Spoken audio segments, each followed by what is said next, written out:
Hi, I'm Ron Hudson, and with over 15 years experience in student ministry, today I'm going to tell you about the Student Fun Zone. What is the Student Fun Zone? I'm glad you asked.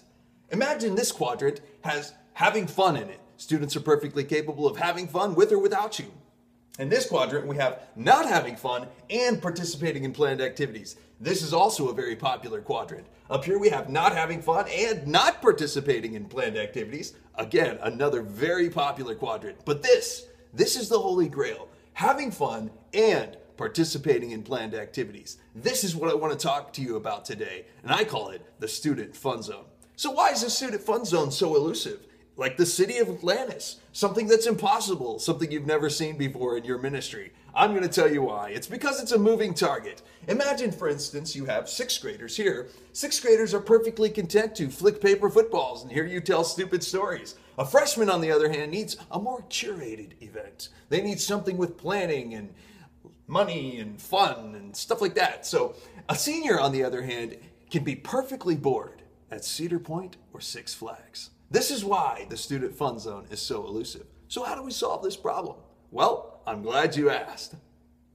To solve the problem is not actually what we're going to do. In fact, we're going to manage the tension. It's not a problem to solve, it's a tension to manage. Thank you, Andy. So how do we manage the tension of the Student Fun Zone? Well, I'm glad you asked.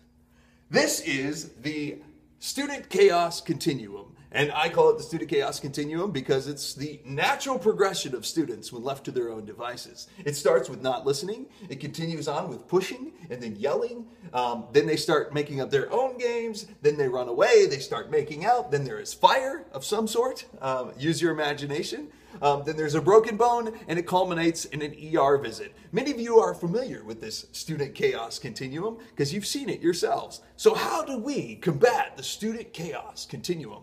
Well, I'm glad you asked. The Student Chaos Continuum can only be exited by starting the game. This represents the amount of time it takes for you to explain the rules and pick teams and start the game. So, as the time goes up, say from 1 minute to 5 minutes to 10 minutes to 15 to 20, as you can see, you are also progressing through the Student Chaos Continuum. All right? So, where is the sweet spot? I'm glad you asked. The sweet spot is between pushing and yelling.